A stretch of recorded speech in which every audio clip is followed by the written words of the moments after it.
Jean, I'm here at the Carol Nicely Conference Center where in just about 30 minutes, the auditorium that I'm standing in right now will be transformed into a town hall style meeting held by Congressman Brett Guthrie. I'll have more tonight at 10 on that, but for right now, I have actually traded my heels and blazer for a rain boots and a windbreaker. And if you're headed out tonight, you might want to consider doing the same because as you can see, it is starting to get windy out here and the clouds from the storm are rolling in. And coming up at 6, I'll have more from him on why he's so excited about this game and this season.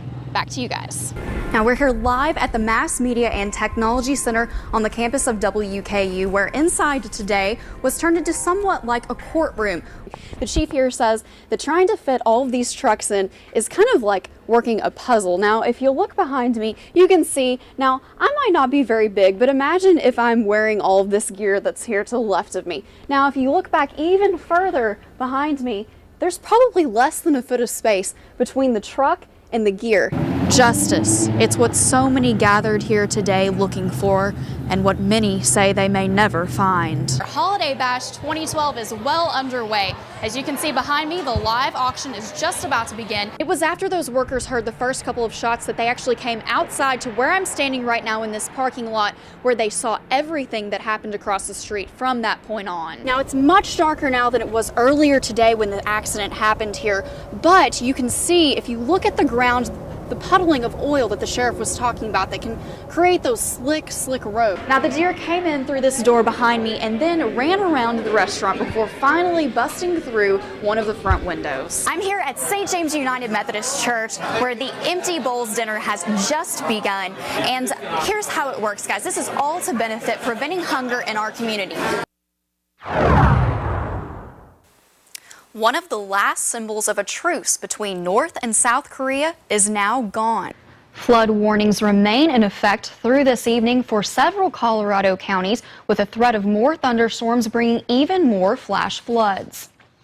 And firefighters are battling a large fire on the new boardwalk in Seaside Park, New Jersey. Prosecutors this week indicted 4 people connected to a deadly blaze at a Brazilian nightclub that left hundreds dead. They stood outside most of the day, waiting for a decision, a sign, an answer to what they say they've been looking for weeks. And for many, it wasn't the answer they wanted.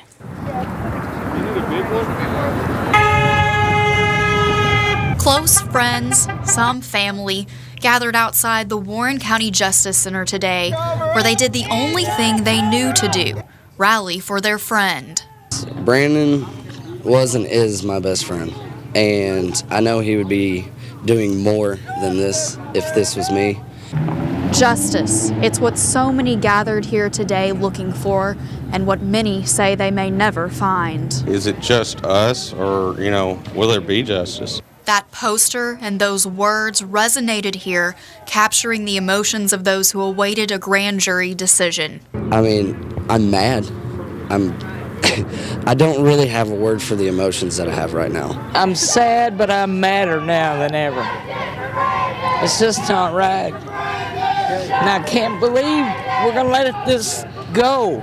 Beyond that anger is the sadness of knowing someone she loved so dearly is gone. A young father of 3, 27.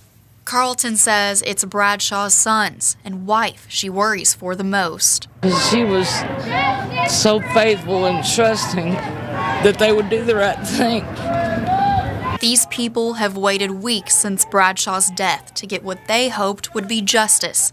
And to many of them, nothing was found. I don't know where to go from it. I don't know where to go. Many of the people at today's rally believe justice was not served in the decision and say they will continue to be a voice for Bradshaw.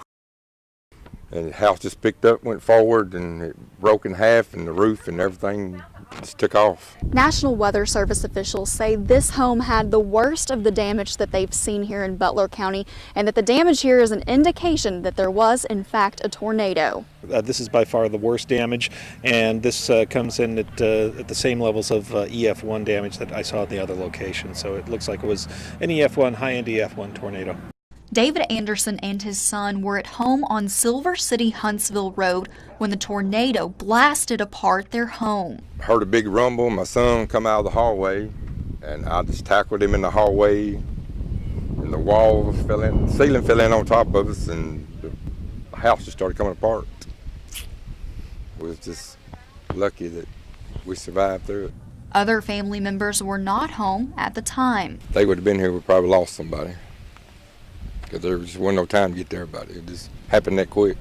Anderson, his son, and his dogs who were there escaped with only minor bumps and scrapes. And the storm did not discriminate. It ripped apart a piece of Huntsville history, too. The old Daniel Hunt house here, the oldest house in Huntsville. I looked over here and it was just looked like it was just coming apart. The metal was coming off, and some of it landed in my neighbor's yard, and it's pretty devastating. Arnold, who lives next door, had been keeping the home for its historic value, but says because of the damage, it will probably have to be torn down. In Butler County, Melissa Warren, WBKO. You came with wide-eyed wonder into all this great unknown. When Stephanie Richards woke up going into preterm labor at just 29 weeks, her hopes of a normal, healthy pregnancy changed. I woke up at 1 o'clock in the morning and my water had broken. So we called, and of course they immediately wanted us to go in. Doctors were able to delay the labor until 32 weeks, and during that time she received surfactant therapy to ensure Kaylee's lungs would function after birth. The therapy was designed, produced, and fully funded by March of Dimes, and for little Kaylee, it made all the difference. After she was born, she had to stay in the NICU for 2 weeks, and her parents say that was the hardest thing. That is very hard.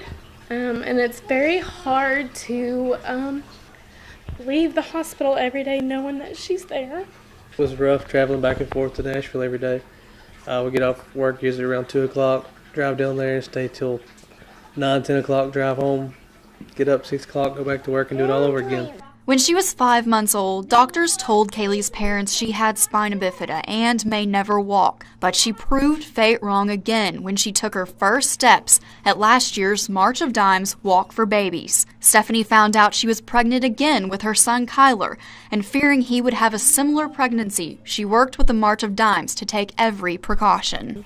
The March of Dimes advocated to have folic acid be put into foods, but I also had to take extra of folic acid to prevent spina bifida.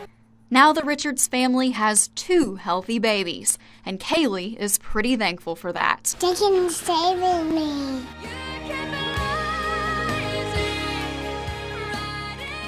We're just thankful for everybody that's donated to the March of Dimes. They've made a big difference in our life.